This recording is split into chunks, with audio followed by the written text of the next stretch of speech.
Hey there, ladies and gentlemen out there in internet land. How is everybody today? It's a beautiful day here in Vermont, and I thought we'd continue talking about the epic plein air adventure that I had this summer.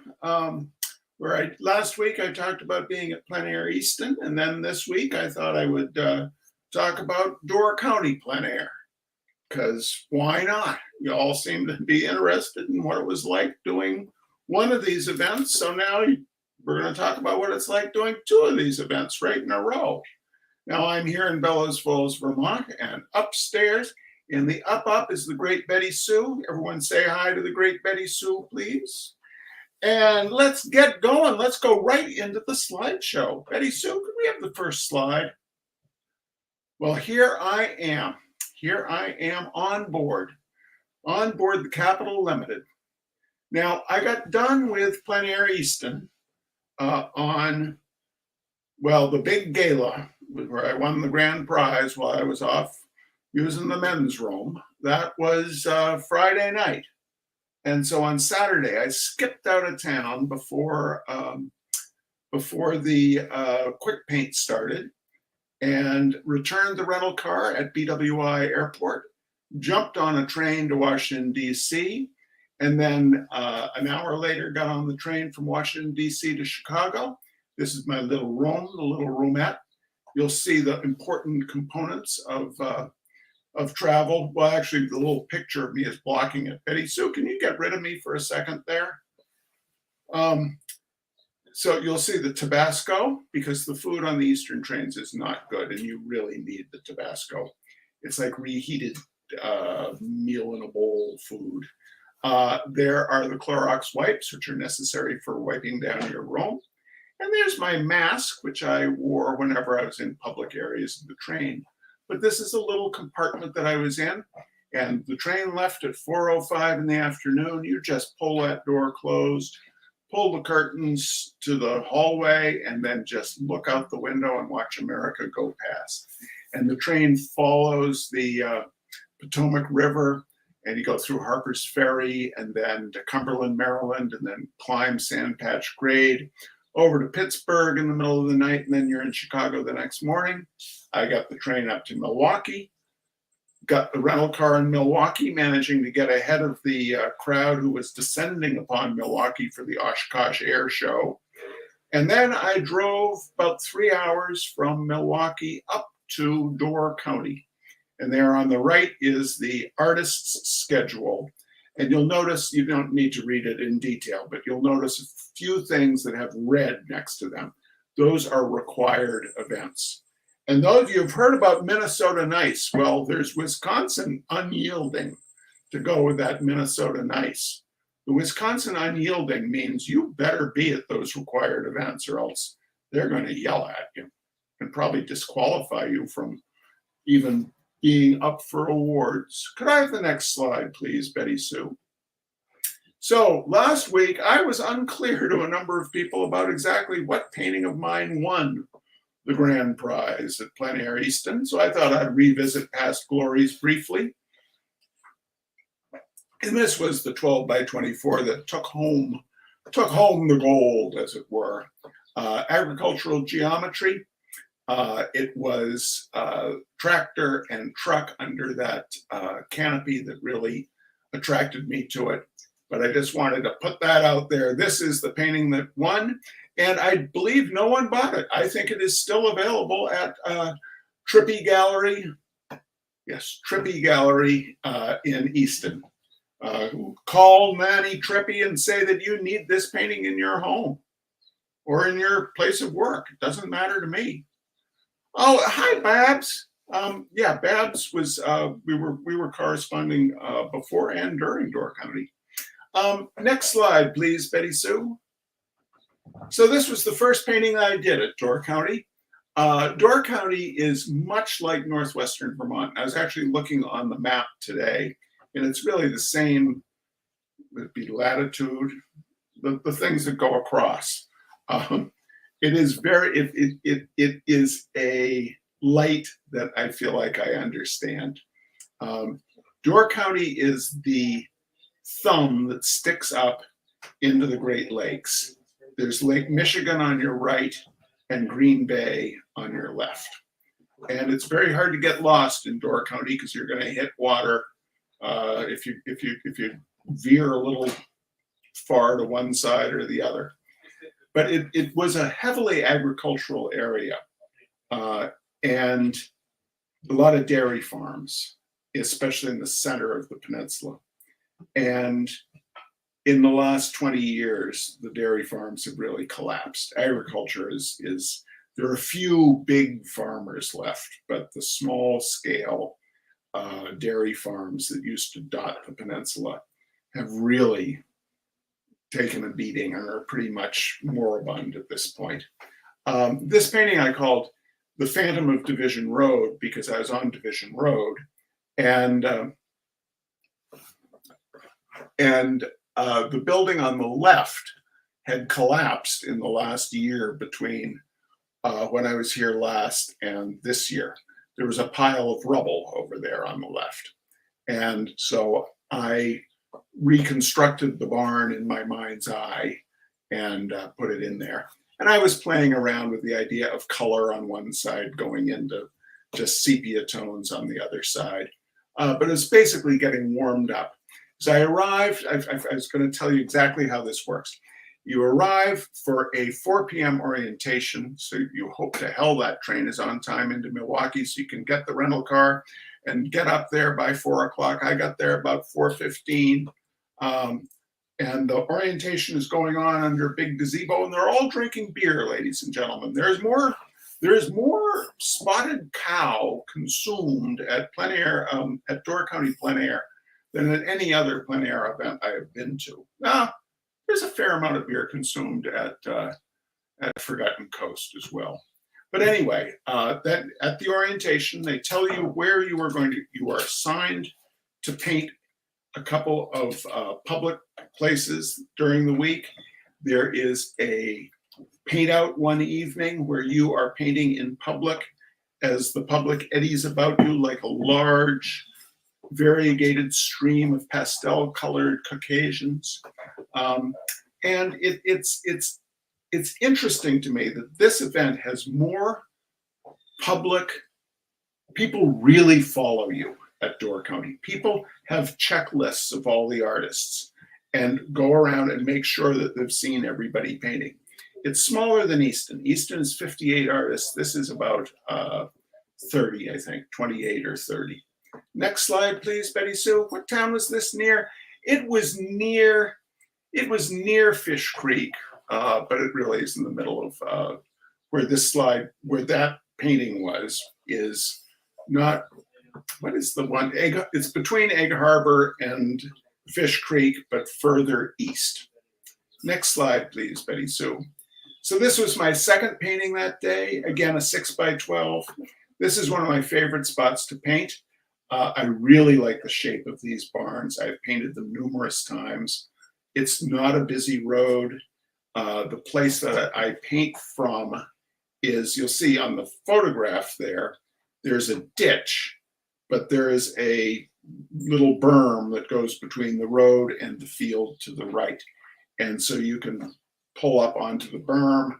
You can get the car positioned right for late afternoon, blocking the sun. Remember I said that from last week, that's very important to use the car as a sunblock. And this was about probably an hour and a half, just little painting. And I was pretty happy with it. It got the feeling that I wanted. I called it Agricultural Twilight because this year it really did seem like the farms were having a harder time than ever. But I was pretty happy with this little painting. Next slide, please, Betty Sue. Okay, the second day, one of the assigned painting spots was Bailey's Harbor. Bailey's Harbor is on what used to be the less touristy side of the island, of the peninsula, but it's now getting busier and busier. It's interesting, the older, more established tourist side of the island has more or less outlawed food trucks. So the food trucks are now all over in Bailey's Harbor. And they're pretty good too, I must say. But anyway, here, once again, I was going by the adage of first you find the shade, then you find the composition. I was looking for a place that would stay in the shade for a couple of hours. We were assigned to be painting there from 11 a.m. till 2 p.m., which of course is the least opportune time in terms of light, because the light is just coming down and blasting everything, and kind of flattening everything out. But so it goes. So I sat up next to the BP gas station and started painting. And that feller over on the left, Ray was painting his fence next to where I was painting the photograph. And Ray was a showman at heart. And when I invited him to come over and give me a few tips, and he came over with his can of paint and was enthusiastically fake painting my painting, and all my admirers who were watching me paint were horrified. Ray and I thought it was pretty darn funny. But there below is the painting that I did. Basically just knitting the landscape together. You can see when you have something as dominant as that expanse of asphalt, I like to play the sky against the asphalt. So you have the big shapes on the left and right, you tie them together a little, and then you have it get narrowest at a couple of places, and that's going to take your eye way back. And then you throw a couple of cars in there, and boom, you're done. Next slide, please, Betty Sue. So that evening, day 2, painting 2, actually after Bailey's Harbor, I went and got a sandwich. Then I went back to my host housing, lay down, took a nap. Then we were told to be at Sister Bay from 6 p.m. to 9 p.m. So you're painting in Sister Bay as the sun is going down. Second time I used the adage of first you find, in this case, it was the parking place, then you find the composition.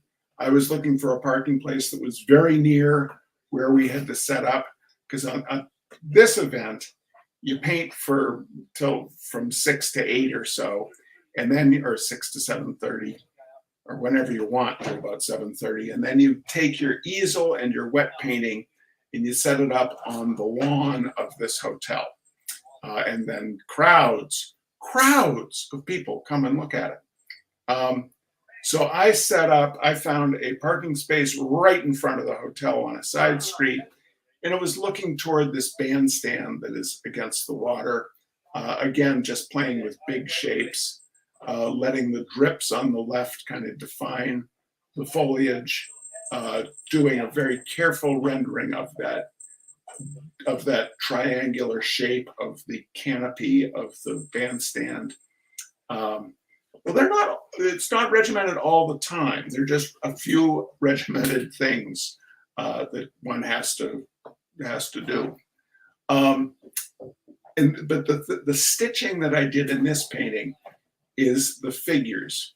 And boy, I was so lucky to take that Andy Evenson workshop online during the lockdown phase of the pandemic, because he really helped me figure out about figures. You don't really have to have figures in there. You have to have marks that are suggestive of figures. And people are going to read that as they're going to see people in that landscape. So, well, most of the time I do kind of do a neutron bomb style of painting. In this one, there are some people around, or at least some marks that are trying to suggest people. Next slide, please, Betty Sue. Okay, the next morning, bright as Robert Benchley would say, up with some of the older and more sluggish of the larks. I went out to do my morning painting. I went to my favorite spot, and we're going to see this spot again later in the slideshow. This is the corner of Flock Road and Maple Place. And it is wonderful because there is A, no traffic, B, There is shade that switches from one side of the road to the other. As Terry Mura says, this is the best place to paint in Door County because you can take a nap at any time and not be disturbed. There's a nice dead farm over to one's left. There's a big field over to the right. And then straight ahead of where I am set up here is this vista of a barn and silo and fields and a road disappearing in the far distance.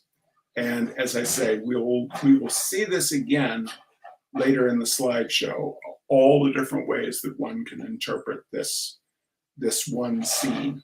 But I wanted to show you, this was my rental car this time, and my setup, again, of the Soltech easel and Bounty or Kirkland paper towels. My brushes, we're going to have a close-up of the brushes later, and my piece of plexiglass that I use as my palette. Next slide, please, Betty Sue. So after painting that painting, day 3 painting 2, day 3 painting 1, I go back to my house, take a nap. This was a free painting day. Why don't you get rid of my little picture there, Betty Sue, so people can see the whole image of the painting. Drove way down toward Sturgeon Bay, but again, the center of the Door Peninsula, and found this beautiful farm, the Anschutz farm, right off of Anschutz Road. This is one of the places where I drove down that driveway, and you're always terrified that you're going to get yelled at. You know, you're always terrified that people are going to come out and run you off with a shotgun. And I yelled and called, and eventually a guy looked out of the second floor window, and I said, "Is it okay if I paint?" He said, "Oh yeah, people have done that before. You paint anywhere you want."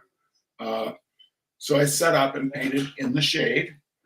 This farm, and the buildings are so beautifully maintained. You can put my head back now, Betty Sue.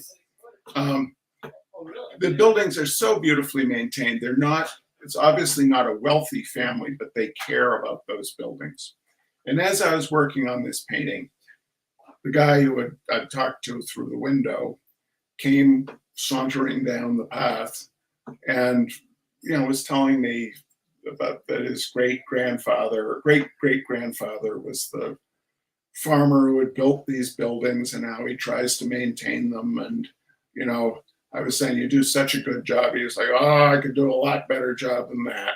You know, so proud of these buildings, and it's such an honor to get to depict them. The pine tree here really reminded me of Edward Hopper. It's funny. I mean, it's Wisconsin, but it reminded me of Hopper's Cape Cod pine trees. This is a fairly rare painting that you'll see, as you can see in the photograph of me, of the big photograph, that I really completed the left-hand side before moving on to the right-hand side. And I did that because the light was changing fast enough on the barns that I wanted to get that placed. And then I figured I could work on the farmhouse, since that was less dominant graphically. I figured I could work on the farmhouse later. Next slide, please, Betty Sue. Okay, next morning, another assigned painting location at a place called Corner of the Past, which here, once again, you can see in the color photograph.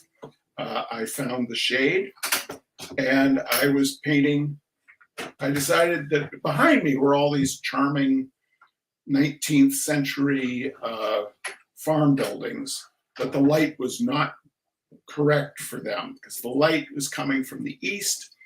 Where we were to set up at this place was to the west of the buildings. So we would be painting into the morning light, which would be getting progressively flatter and flatter. If the light was getting more and more interesting, that's good to paint into. But if the light is getting worse and worse, that's pretty difficult to paint into. So I thought it would be kind of fun to do a play on the idea of corner of the past and look across the way at this utterly anodyne spot of landscape. It's just a place in between three roads. And I enjoyed kind of abstracting the shapes a bit. And then I love those road signs with the arrows pointing both ways. They seem so fraught with meaning. So I just depicted that and had, once again, crowds of people coming around. As I say, this event is remarkable in, well, the person who said they're surprised how regimented this event was, it's regimented for a reason, that they do have people who come back year after year and they want to see each of the artists painting. And so if there would be like 12 of us assigned to each of these locations, and people make sure that they see each of you who are painting. It's quite remarkable.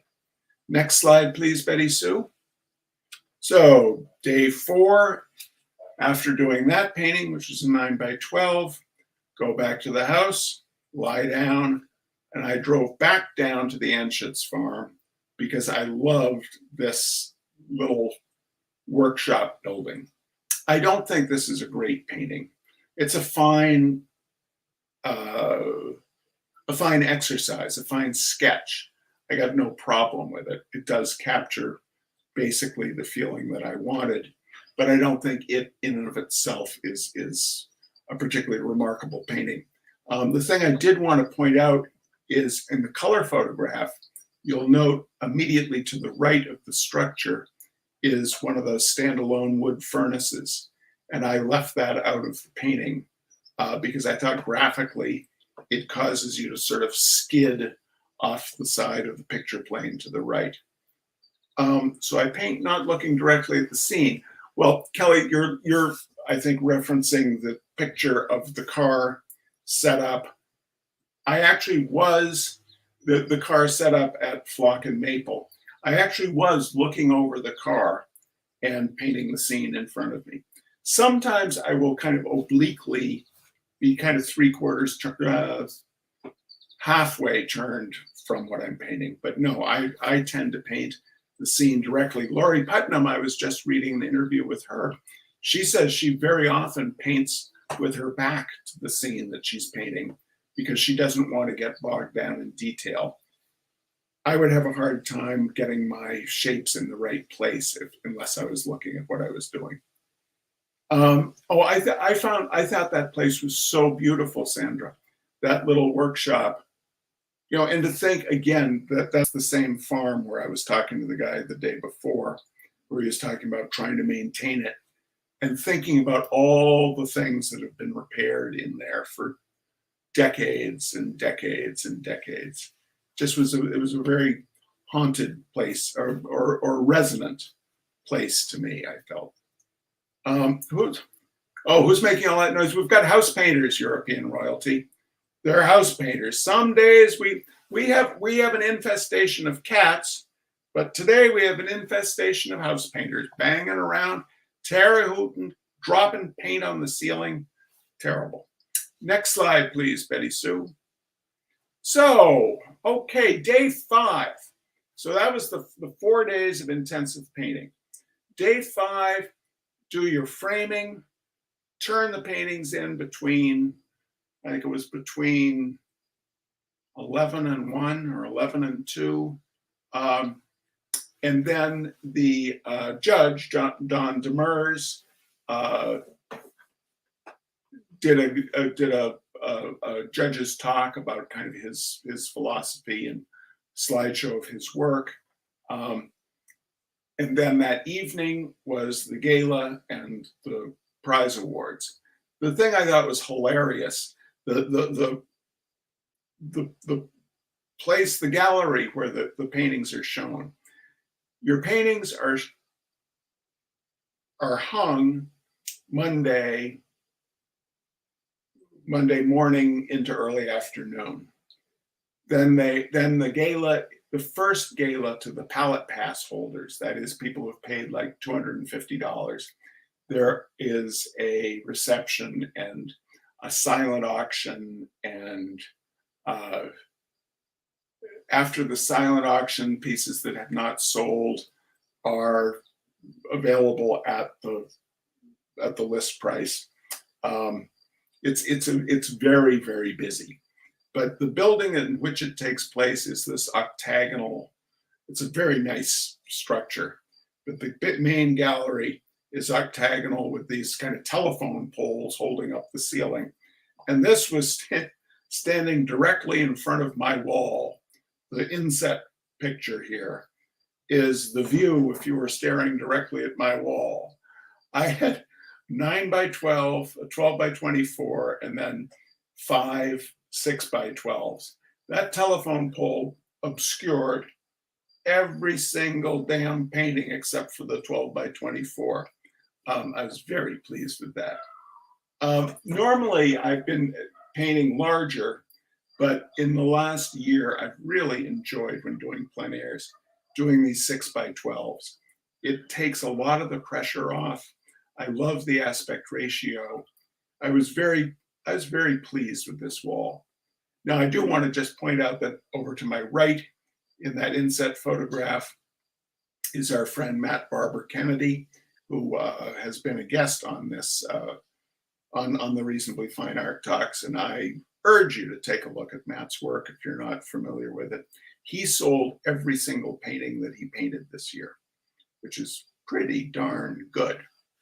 So anyway, that was my wall.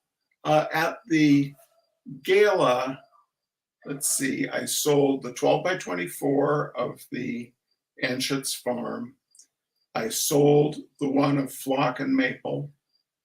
And I sold the one of the side of the barn in the late afternoon, the agricultural geometry. So I only sold 3 pieces at the gala, but that was all right. Next slide, please, Betty Sue. Because at the gala, I was fortunate enough to win the blue ribbon, and we'll be talking about that again in a minute. The gala ended by about 9 p.m. And I went right home and went to sleep, because the next morning you had to be registered by 8:30, and at 9 o'clock in Fish Creek, the official required quick paint starts. And I was a little late. I was one of the last 3 or 4 painters to show up at 8:30 and get registered, and it was a little hard finding a parking space. The inset photo there is pretty much what I was looking at. I was quite sure that the large SUVs would be driving away while I was painting, so I did not want to make them the center of attention. They did not drive away while I was painting, so I could have made them the center of attention, but instead I just made them big shapes over on the left. So this was at 9 o'clock, they blow a horn, an air horn, and you start painting, and at 11 o'clock it is brushes down, and you take your painting, put it in a frame, drive it up to the Peninsula School of Art, and they do a live auction with Don Grosser, who is an actual licensed, trained auctioneer, mostly of cattle out in Nebraska, but he does a terrific job doing this live auction. And it's great fun. Every painting starts out at $300 and then works its way up. This went for a couple thousand, so I was very grateful for that. And this painting, when I did it, I was not very happy with it, but it's grown on me since then. I like the sense of depth. I like that I just kept the shapes of those SUVs, just big block shapes. And the cars in the middle distance there, I was not happy with when I did them, because I didn't feel like I got into them enough. I now look at this and it feels like it works pretty well. So this was another 12 by 24. So at Door County, I think I only did 2 12 by 24s, because I remember I had one left over and I gave it to Matt Barber Kennedy. Next slide, please, Betty Sue. So this was the painting that won the best, not best in show. Hector Acuna won best in show. One of the things I like about Door County is they award first, second, third, and a best in show. So I won and Hector won. It was great. So the prize-winning painting is the largest on this screen. Dirt Road Backstreet. The line, of course, comes from the great Texas songwriter Guy Clark from the song LA Freeway.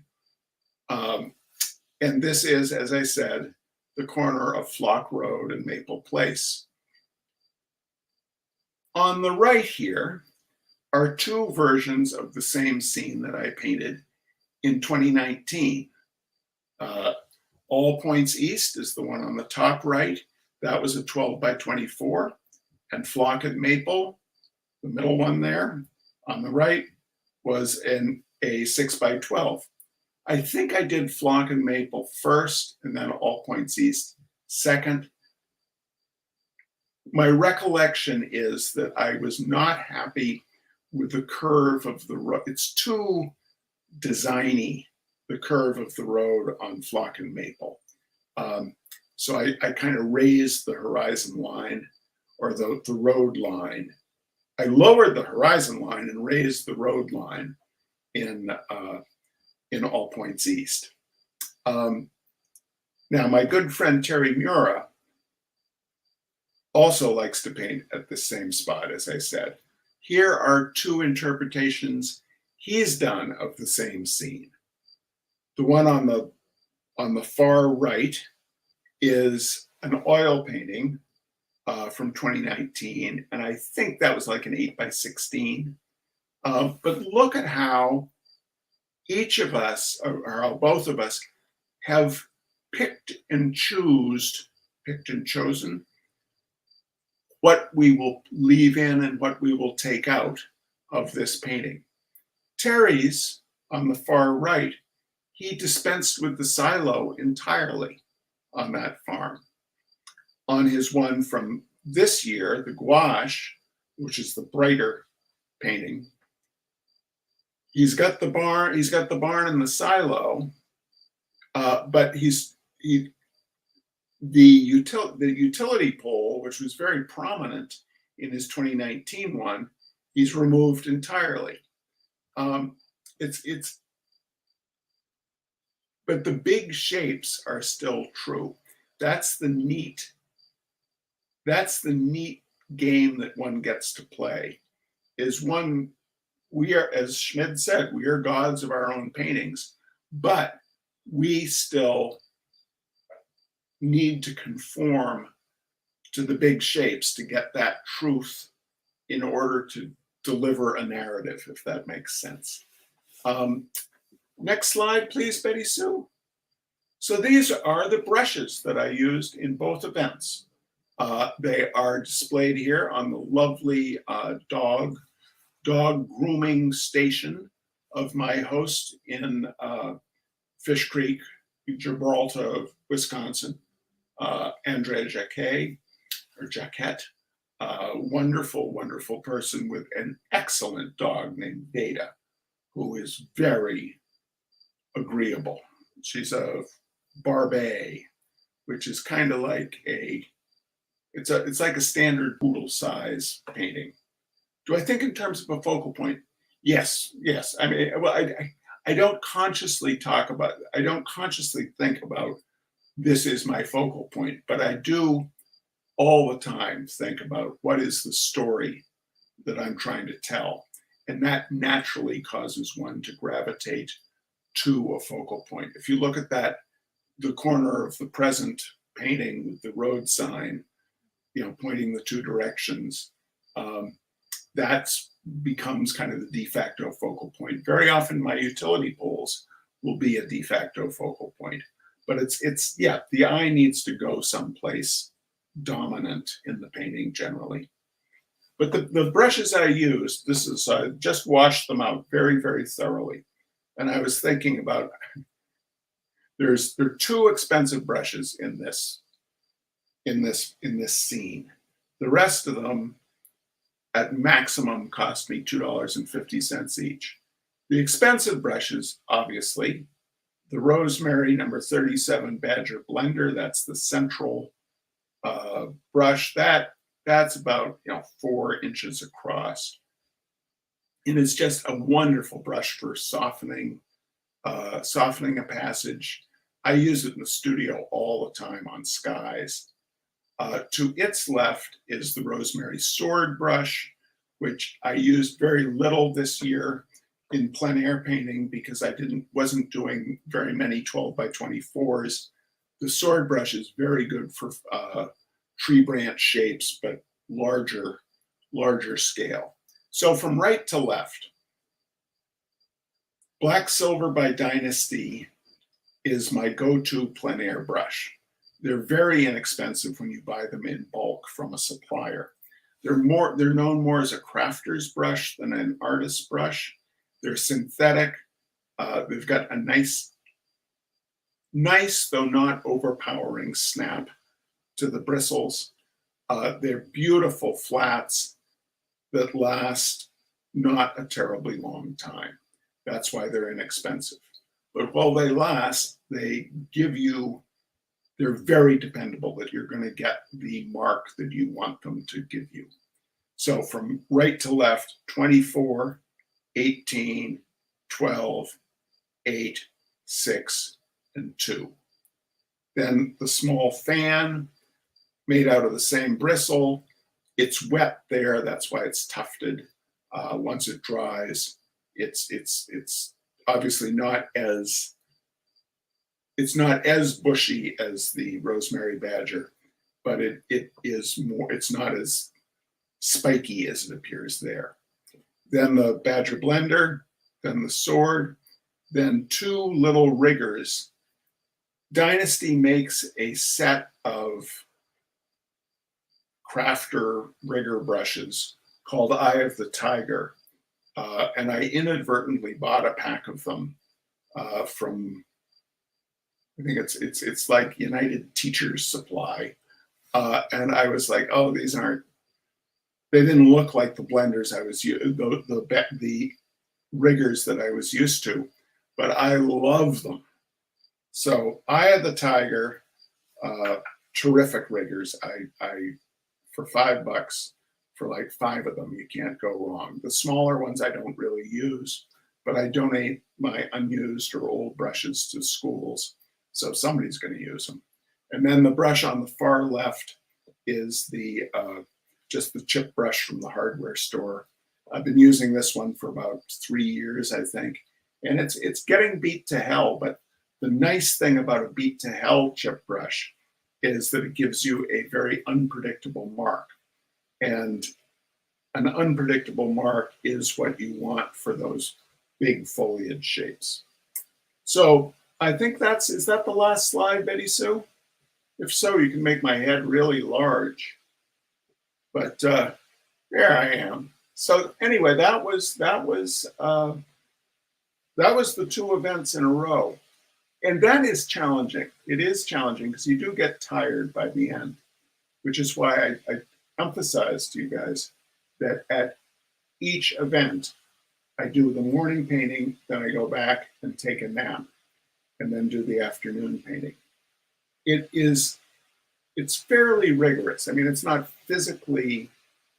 like running up a mountain and back. It's not like doing a decathlon, but it still is tiring. And the degree of concentration that you're doing during these events, this active, hungry looking at the world, is both challenging and exhilarating and tiring.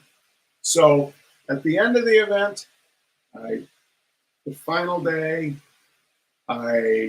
Sunday, I drove down, took the scenic way through Algoma, back down to Milwaukee, stopped at Culver's and got a butter burger, then dropped off the rental car, got on the train to Chicago, took the train overnight to Albany, and then got home. It was a wonderful time, and I was lucky to do it. And I thank you for watching me blather about it. If you got questions or comments, just leave them. I'll try to get to the various platforms and answer any questions people have. I've got a workshop coming up. Thank you, Betty Sue. I'd forgotten to mention that. I have one workshop remaining this year in Fredericksburg, Texas. And if you would be interested in painting plein air with me, that's the focus of this workshop. We just go out each day, we paint, we go to a great, there's a farm out in Stonewall, like the sour something farm. And we paint out there, we paint in Fredericksburg. It's like 3 days in a very charming hill country Texas town, and love to have you join. It's early November, and you can go to my website, hunter-studio.com, pull down the workshop tabs. It'll have that workshop and the workshop in January in Scottsdale, and I've got another couple that'll be being announced shortly. So anyway, you take good care, and we'll see you next week for some more reasonably fine art talk. Bye-bye.